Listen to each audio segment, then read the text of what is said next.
Thank you very much indeed, Madam Deputy Speaker. Cairns has a long, proud history in shipbuilding.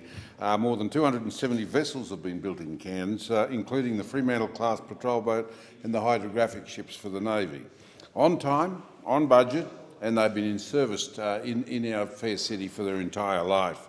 That's why I'm very pleased to be supporting a Cairns-based consortium in its build, train and maintain bid for the Pacific Patrol Boat Replacement Program. The PPBR involves the construction of up to 21 steel-hulled patrol vessels worth an estimated $594 million, plus ongoing whole-of-life costs estimated at $1.38 billion over the next 30 years. The vessels will be supplied to the Pacific Island nations to allow them to continue to take an active part in securing their own extensive exclusive economic zones. The bid is termed the Cairns Solution and is being driven by TK Shipping Australia as the prime contractor.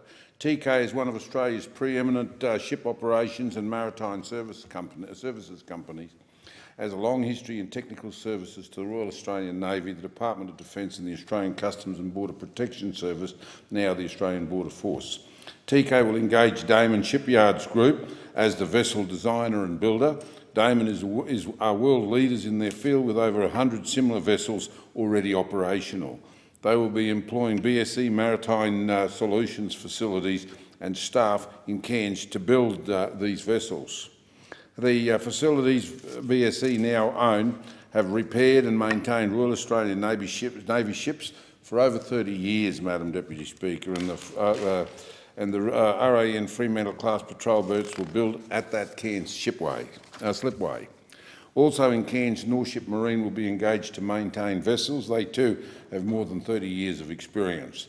Then we have the Great Barrier Reef International Marine College, practically next door, a first-rate training facility to support the long-term talent pipeline.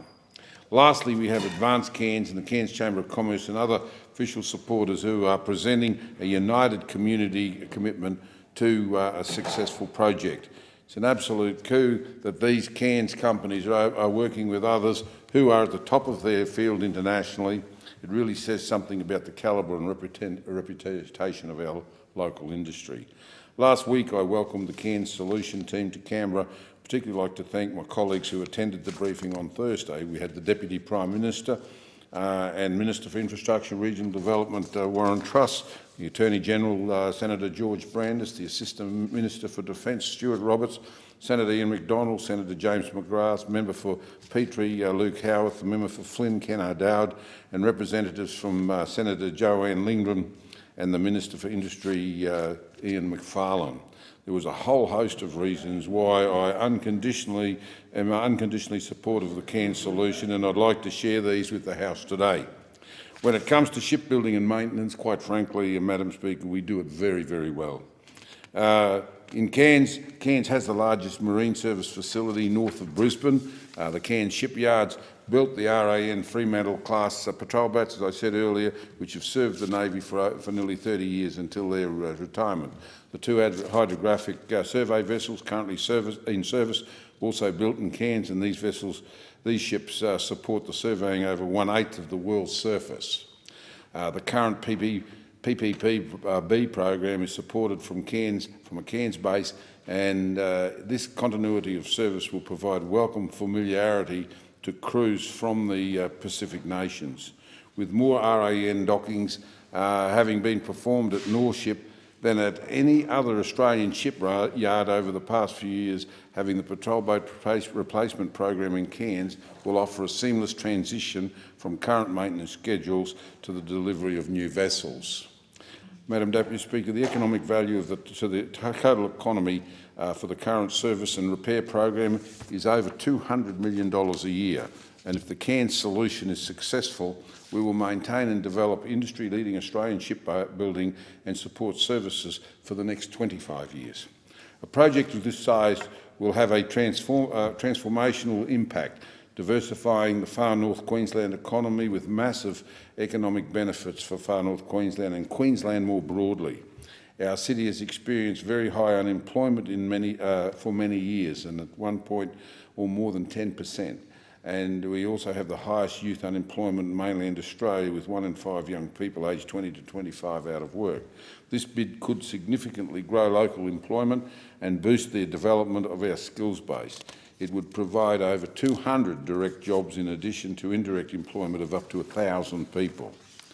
Not only that, but it would also encourage people, including Indigenous youth, to take up apprenticeships and to learn a trade, because they'll be able to see that there are job opportunities for them locally. It's also critical because of mining industry moves from construction to operational phase. We need employment opportunities for people with those technical and trade skills, and we'll actually be able to take those skill base from right across Queensland and provide opportunities there in our beautiful city. Geographically, Cairns is perfectly located to provide a cost-effective through-life support. The city boasts a world-class international airport, which is proving itself in capacity and capability over and over again. A record 4.6 million passengers, Madam Deputy Speaker, 4.6 million passed through the airport in the last financial year. Not a bad number for a small regional city. Then in July, the airport again smashed records with nearly 200,000 extra passengers through its terminals. With a tropical environment, we have a broad understanding of Pacific Island issues and culture, geographical proximity to the area of operation, and a clean harbour that is not a busy mineral port. Also in the immediate vicinity of the Cairns shipyards is the HMAS Cairns-based, a highly awarded naval base for efficiency and productivity. Madam Deputy Speaker, we then talk about the vessels themselves. Damon is a world leader of commercial ship construction and has developed a revolutionary sea-axe patrol vessels. With the axe-shaped bow, they are perfect for cutting through rough seas while maintaining high speed and a smooth ride. This means they're also saving on fuel and producing lower emissions. I wish I could show you those pictures of those boats, Madam Deputy Speaker, but I invite you into my office. I have a model there which is available for all of our colleagues to see.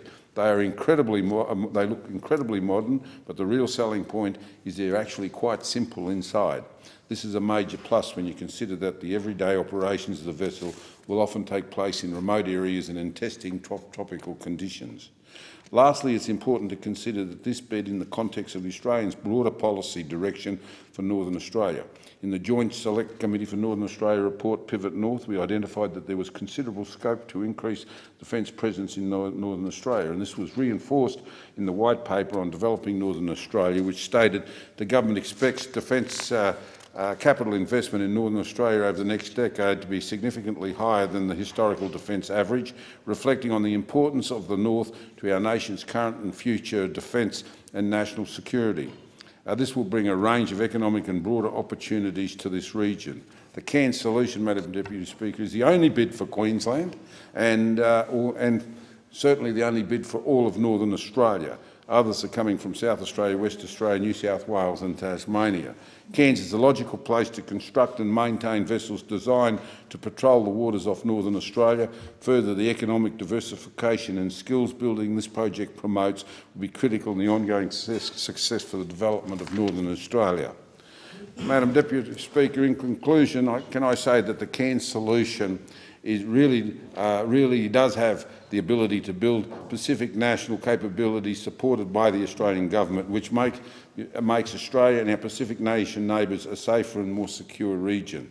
Our job is now to rally support at every level, and we've certainly ticked all the boxes locally, and as a result of meetings last week, I'll certainly continue to drive support and awareness among all of my federal colleagues, particularly those from Queensland. Now, it's up to the state government now, and I spoke only on Friday evening with Premier Palaszczuk, and I have to say that I had a very positive response from her, but I will now be encouraging the Premier to just recognise that this is a great project. It's certainly great for Cairns, but it's also great for all of Queensland, and I have committed to passing on a whole range of information to her, and I will be asking that she now comes out on behalf of the Queensland Government, on behalf of these proponents, to get out there and support this initiative, very, very strongly support this initiative, to show that it's not just something from Cairns, this is about all of Queensland.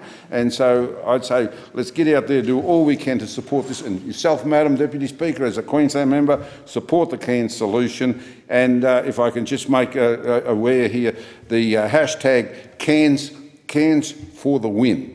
If I could encourage people, particularly those in our sector. Hashtag Cairns for the win, Madam Deputy Speaker. Thank you very much. The enthusiasm of the local federal member will add great support.